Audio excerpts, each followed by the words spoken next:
வினை தீர்க்க எந்தன் முருகையா உந்தன் மயிலுண்டு எமை காக்க நல்லூர் கந்தையா வேலுண்டு வினை தீர்க்க எந்தன் முருகையா ஐயா வேலுண்டு வினை தீர்க்க எந்தன் முருகையா உந்தன் மயிலுண்டு எமை காக்க நல்லூர் கந்தையா உந்தன் மயிலுண்டு எமை காக்க நல்லூர் கந்தையா. ஓம் நமச்சிவாய. மேன்மைகள் சைவநீதி விளங்குக உலகமெல்லாம். நோயற்ற வாழ்வே குறைவற்ற செல்வம். அந்த நோய் நொடிகள் இல்லாத வாழ்வு இந்த உலக மக்கள் எல்லோரும் வாழ வேண்டும் என்று கலியுகத்தின் காந்தமலை ஜோதியாகிய சபரிமலை சாமி ஐயப்பனுடைய திருவடிகளை சிறந்தாழ்த்தி டான் தமிழொலி ஓம் தொலைக்காட்சி நேயர்கள் அனைவருக்கும் சர்வதேச இந்து மத குருபீடம் அகில இலங்கை சபரிமலை ஸ்ரீ சாஸ்தாபீடத்தின் சார்பில் இனிய வணக்கங்களும் நல்லாசிகளும். இன்றும் மங்களகரமான விஸ்வாவசு வருஷம் ஆனி மாதம் 16ஆம் நாள் 30/6/2025 திங்கட்கிழமை. இன்று மலர்ந்திருக்கின்ற இன்றைய பொழுதும் நம் எல்லோருடைய வாழ்விலும் எல்லா விதமான சிறப்புகளும் வெற்றிகளும் கிடைக்கவென பிரார்த்தித்து இன்று சோமவாரம் என்கின்ற திங்கட்கிழமை. பொதுவாகவே இந்த முருகப்பெருமானுடைய ஆலயங்களிலே தனித்துவமானதும் முதலில் இலங்கை திருநாட்டில் வெள்ளை கற்களாலே ராஜகோபுரம் அமைக்கப்பட்டதுமான மாருதபுரதவல்லி அவர்களினாலே வழிபாடு செய்யப்பட்டதுமாகிய மாவிட்டபுரம் கந்தசுவாமி தேவஸ்தானத்திலே இந்த சிறப்பான உற்சவங்கள் நடைபெறுகின்ற காலம். துவஜாரோகணத்தோடு கூடிய உற்சவம் இன்று ஆரம்பமாகும். பல்வேறு ஆலயங்களிலே இந்த உற்சவங்கள் எல்லாம் சிறப்பாக நடைபெறுவது போல இங்கே தனித்துவமான வழிபாடுகளோடு குமாரதந்திர ஆகம முறைப்படி இந்த மாவட்டபுரம் கந்தசுவாமியாருடைய இந்த உற்சவங்கள் சிறப்பாக நடைபெறும். அவ்வாறு அந்த பூஜை வழிபாடுகள் பாரம்பரியமானதாக நடைபெறுகின்ற சிறப்போடு கூடியது. அதேபோல் இப்பொழுது நைனை நாகூஷினி அம்பாளுடைய இந்த மகோற்சவம் நடைபெற்று கொண்டிருக்கிறது. இந்த இலங்கையிலே புகழ்பூத்த நாகம் பூஜித்த அம்பிகை நைனை நாகபூஷணி நம்பாளுடைய உற்சவம். அதேபோல் இலங்கை திருநாட்டிலே புராதனமாக போற்றப்படுகின்ற புகழ்பூத்த மாவட்டபுரம் கந்தசுவாமியாருடைய உற்சவம் சிறப்பாக நடைபெற்று வருகின்றது. இவ்வாறான இந்த சிறப்பு உற்சவ காலங்களிலே அடியவர்கள் விரதமாயிருந்து நேர்த்திக்கடன்கள் செலுத்துவது, அங்கப்பிரதட்சணம் செய்வது, அடி அழைப்பது போன்ற சிறப்பான வழிபாடுகளோடு நாம் அங்கு செல்லுகின்ற பொழுது வெறுங்கையோடு ஆலயங்களுக்கு செல்லக்கூடாது. இறைவனுக்கு அர்ச்சனைக்கு மலர்கள் நம்முடைய வளவிலே, தோட்டத்திலே, வீட்டிலே இருக்கின்ற மலர்களை எடுத்து மஞ்சள் தண்ணீர் கழுவி கொண்டு போய் பூஜைக்கு அபிஷேகங்களுக்கு கொடுக்கின்ற பொழுதிலும் எல்லா விதமான சிறப்புகளும். அதேபோல் ஆலயத்திலே சென்று தொண்டு செய்வது, அங்குள்ள வீதிகளை துப்புரவு செய்வது, மெழுகிடுவது, கோலமிடுவது, தோரணங்கட்டுவது, வாழைமரம் கட்டுவது, சுவாமி தோளிலே காவுவது, தீவட்டி பிடிப்பது, குடை பிடிப்பது போன்ற சரீர தொண்டுகள். இந்த தொண்டுகள் செய்கின்ற பொழுதிலும் இவை எல்லாவற்றையும் இந்த முருகனுடைய கருணையினாலே நாம் செய்யப்படுகின்ற பொழுது நன்மைகள் அனைத்தும் நமக்கு கிடைக்கின்ற வகையிலே இந்த தொண்டர்தம் பெருமை சொல்லவும் பெரிதே என்று தமிழ் மூதாட்டி ஔவை முருகப்பெருமானுக்கு சொன்னாலாம். இந்த உலகிலேயே பெரியது எது, பெருமை நிறைந்தது எது என்று முருகன் தமிழ் மூதாட்டி ஔவையிடத்திலே கேட்ட பொழுது பெரிது பெரிது புவனம் பெரிது புவனமோ நான்முகன் படைப்பு என்று ஒவ்வொன்றாக சொல்லி வந்தவள். இந்த இறைவன் பெரியவன் என்றால் இறைவனோ தொண்டர் உள்ளத்தில் ஒடுக்கம், தொண்டர்தம் பெருமை சொல்லவும் பெரிதே என்று முடிப்பார். இந்த தொண்டு செய்கின்றவருடைய உள்ளம், அந்த தொண்டு செய்கின்றவருடைய பெருமைதான் உலகத்திலே பெருமையும் சிறப்பும் தர வல்லது யாருடையதென்றால் தொண்டர்தம் பெருமை சொல்லவும் பெரிதே. எனவே ஆலயங்களில் சென்று தொண்டு செய்யுங்கள். தொண்டு செய்வர்களுடைய பெருமை போற்றுதலுக்குரியதாக இறையருளை பெறுகின்ற வகையில் அமைந்து வாழ்வில் எல்லா விதமான சிறப்புகளும் பெற்று பேரானந்த பெருவாழ்வு வாழ டான் தமிழொலி ஓம் தொலைக்காட்சி நேயர்கள் அனைவருக்கும் சர்வதேச இந்து மத குறிப்பீடம் அகில இலங்கை சபரிமலை ஸ்ரீ சாஸ்தாபீடத்தின் சார்பில் நல்ல ஆசிகளை கூறிக்கொள்வதில் மகிழ்வு கொள்கிறோம்.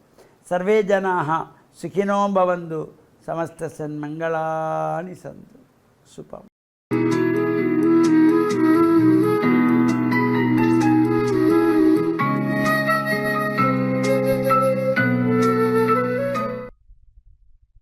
இறை இயேசுவில் என் அன்பு நெஞ்சங்களே, கிறிஸ்தவ நற்சிந்தனை வேளையிலே உங்களை சந்திப்பதிலே பெரும் மகிழ்வு கொள்கின்றேன். எங்களுடைய காதுகளுக்கு சில செய்திகள் எட்டுகின்ற பொழுது நாங்கள் மகிழ்ச்சி அடைகின்றோம், மன நிறைவு கொள்ளுகின்றோம், சந்தோஷப்படுகின்றோம். வேறு சில செய்திகள் எங்களுடைய காதுகளுக்கு வருகின்ற பொழுது நாங்கள் குழப்பம் அடைகின்றோம், கலங்குகின்றோம், கவலை உறுகின்றோம். இவ்வாறு ஏரோது மன்னன் அவன் இயேசுவை பற்றி கேள்விப்பட்ட பொழுது அவனுடைய உள்ளத்தில் குழப்பம் ஏற்பட்டது. ஏனென்றால் அவர் திருமுழுக்கு யோவானை சிரச்சேதம் செய்து அவரை கொன்றுவிட்டார். தன்னுடைய வாழ்வுக்கு ஒரு அச்சுறுத்தலாக இருந்த, மனச்சாட்சியாக செயல்பட்ட இந்த நல்ல மனிதனை, புனிதரை அவன் கொன்றுவிட்டான். ஆகையினாலே இனிமேல் தான் எப்படியும் வாழலாம் என்று நினைத்தவர் தன்னுடைய அதிகாரத்திற்கு, தன்னுடைய ஆணவத்திற்கு, தன்னுடைய தான் தோன்றித்தனமான வாழ்வுக்கு யாருமே இனிமேல் சவாலாக இருக்க மாட்டார்கள் என்று சம்மதமாக அவர் அமைதியாக இருக்கலாம் என்று சொல்லி விரும்பியிருந்தார்.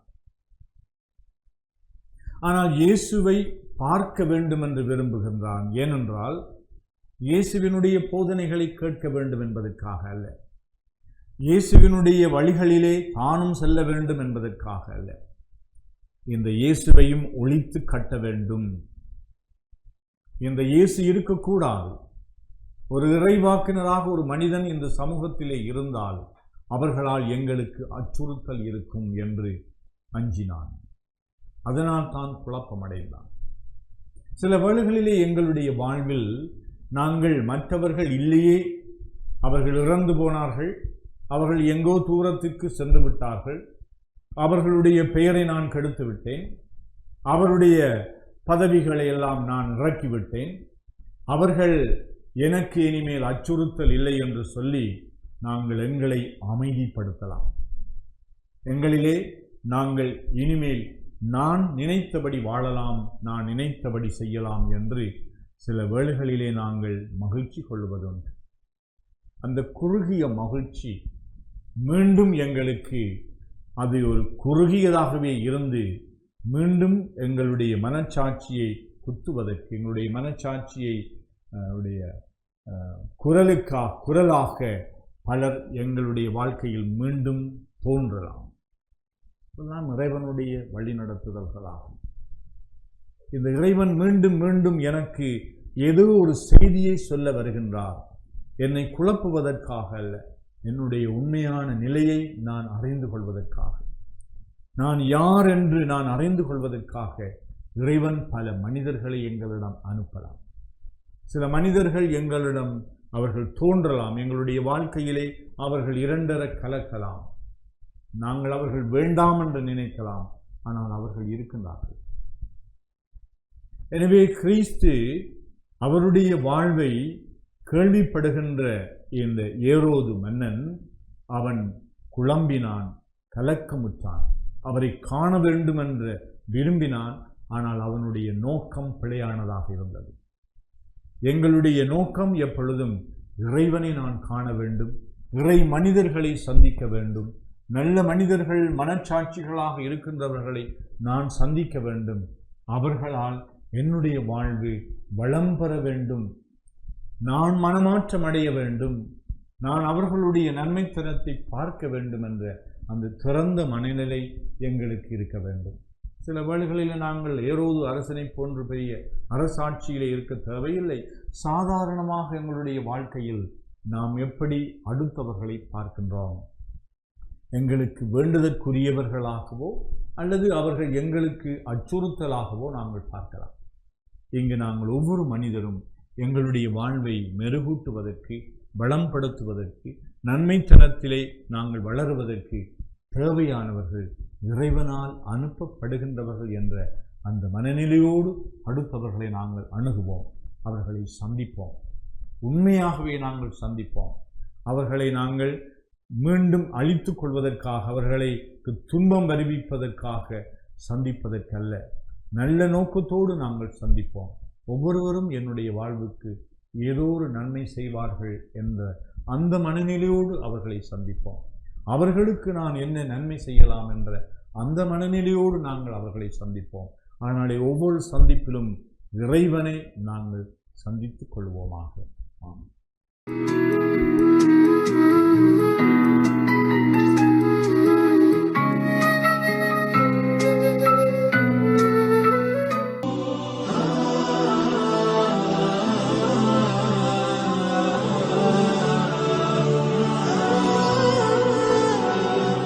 Alhamdulillah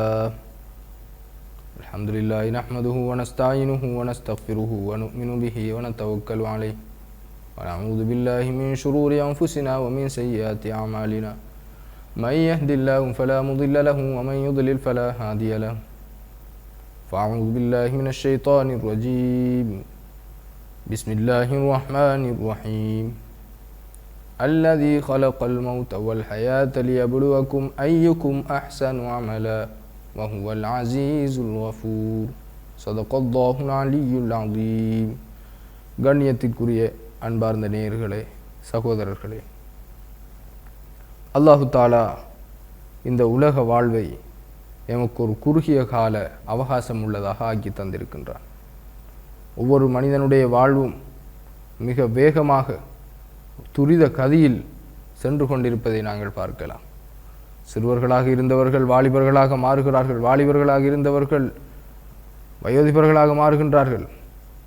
குறுகிய காலத்திற்குள் இந்த வாழ்க்கை முடிந்து ஒவ்வொரு 10 வருடமும் கடக்கின்றது. அந்த 10 வருடத்திற்கு பின்னால் திரும்பி பார்த்தால் 10 வருடம் மிக வேகமாக சென்றிருப்பதை எல்லோரும் அளவலாவுவதை, கதைப்பதை, உரையாடுவதை நாங்கள் கண்கூடாக கண்டு கொண்டிருக்கின்றோம். ஏன்? குறுகிய கால வாழ்க்கை தான் மனிதனுடைய அவகாசமாக இருந்து கொண்டிருக்கின்றது. இது அல்லாஹு தாலாவின் புறத்திலிருந்து வழங்கப்பட்டது. இதனைத்தான் அல்லாஹு தாலா அல் குர்ஆனிலே அல்லதி ஹலகல் மௌத வல் ஹயாத், நாங்கள் இந்த இறப்பையும் ஹயாத் என்கின்ற இந்த வாழ்வையும் உங்களுக்கு வழங்கி இருப்பது எதற்காக? லியபுலுவக்கும் ஐயுக்கும் அஹ்சனு அமலா, யார் சிறந்த நல்ல காரியங்களை நிலைநாட்டுகின்றார் என்பதை பரீட்சித்து பார்ப்பதற்காக என்று அல்லாஹு தாலா குறிப்பிடுகின்றார். சிறந்த நற்காரியங்கள் என்று சொன்னால் என்ன? எவையெல்லாம் அல்லாஹ்வினால் ஏவப்பட்டுள்ளதோ, அல்லாஹ்வினால் அவனுடைய அல் குர்ஆனிலே ஏவல்களாக செய்யக்கூடிய விடயங்களாக கட்டளையிடப்பட்டுள்ளதோ, நபி ஸல்லல்லாஹு அலைஹி வஸல்லம் அவர்கள் முன்மாதிரியாக காட்டி தந்திருக்கின்றார்களோ, அவை அனைத்தும் நல்ல செயல்கள். கெடுதியான செயல்கள் என்று சொன்னால் என்ன? எவையெல்லாம் மோசமான பாவமான காரியங்கள் என்று அல்லாஹு தாலாவினால் தடையுத்தரவு பிறப்பிக்கப்பட்டிருக்கின்றதோ, கட்டளை விதிக்கப்பட்டிருக்கின்றதோ, நபி ஸல்லல்லாஹு அலைஹி வஸல்லம் அவர்கள் தடை செய்திருக்கின்றார்களோ, செய்யாமல் தவிர்ந்திருந்தார்களோ, அவை அனைத்தும் கெட்ட செயல்கள், தீய செயல்கள். எனவே அது எந்த வழியில் அது நோக்கப்பட்டதாக இருந்த போதிலும் அது நல்ல செயல் என்று ஏவப்பட்டதுதான் நல்ல செயல். ஹலால் ஹராம், நல்லது கெட்டது, சுத்தமானது அசுத்தமானது, நாகரிகமானது நாகரிகமற்றது என்று பல வழிகளில் இஸ்லாம் நல்ல விடயங்களை காட்டி தந்திருக்கின்றது. அதிலே அடிப்படையானதுதான் மக்களுடன் நல்ல முறையில் நடந்து கொள்வது. ரசூலுல்லாஹி ஸல்லல்லாஹு அலைஹி வஸல்லம் அவர்கள் மக்காவிலிருந்து மதீனாவிற்கு ஹிஜ்ரத் எனும் அந்த இடம்பெயர்வு நகர் அல்லாஹ்வுக்காக வேண்டி ஊரை விட்டு சென்றதன் பின்னால் அவர்கள் செய்த உபதேசம் என்ன? அஃப்ஷுஸ் சலாம் அத்தீமுத் ஆம் சல்லு அலன் நாசின்னையாம். மக்களுக்கு மத்தியில் சலாம் எனும் முகமனை பரப்புங்கள். அஸ்ஸலாமு அலைக்கும் வரஹ்மத்துல்லாஹி வபரகாத்துஹு, உங்கள் மீது சாந்தியும் சமாதானமும் உண்டாவதாக என்ற ஒரு மனிதனை பார்த்து முகம் மலர்வது, முகமன் கூறுவது, அது ஒரு அவனுக்கு செய்கின்ற பிரார்த்தனையாகவும் நலவான செயலாகவும் இருக்கும். அத்தீமுத்தாம் மக்களுக்கு உணவளிப்பது, அவர்களை அல்லாஹுடன் தொடர்பாக்குவது, அவர்களுக்கு உணவளிப்பது அவர்களுக்கும் எங்களுக்கும் உடைய நல்லுறவை உண்டாக்குகின்றது. அதே போன்று சல்லு அலன்னாசின் ஆம், மக்கள் தூங்குகின்ற நேரத்தில் அவர்களுக்காக வேண்டி எழுந்து இறைவனிடத்தில் பாவ மன்னிப்பு தேடுவது இருக்கின்றதே, இதுவும் நல்ல செயலாக இருந்து கொண்டிருக்கின்றது. பாதையில் கிடக்கின்ற கல் முல்லை அகற்றி ஓரமாக போடுவது கூட தர்மம் என்று ரசூலுல்லாஹி ஸல்லல்லாஹு அலைஹி வஸல்லம் அவர்கள் சொன்னார்கள். பெற்ற தாயினுடைய அன்னையினுடைய முகத்தை பார்த்து மலர்ந்த முகத்துடன் அந்த அன்னையை தாயை நோக்குவது கூட தர்மம் என்று ரசூலுல்லாஹி ஸல்லல்லாஹு அலைஹி வஸல்லம் அவர்கள் சொன்னார். இவ்வாறு சில சிறிய நல்ல விடயங்களை எங்களுடைய வாழ்வில் அல்லாஹுக்காக வேண்டி பின்பற்றுவதனூடாக அல்லாஹு தாலா உலகில் எங்களுக்கு ஏவி இருக்கின்ற கட்டளைகளை நிலைநாட்டுவதற்குரிய பெரிய பாக்கியத்தை அல்லாஹு தாலா அருள்வான். எனவே இந்த விடயங்களை எடுத்து நடப்பதற்கு அல்லாஹ் நம் அனைவருக்கும் அருள் புரிவானாக. அஸ்ஸலாமு அலைக்கும் வரஹ்மத்துல்லாஹி வபரகாத்துஹு.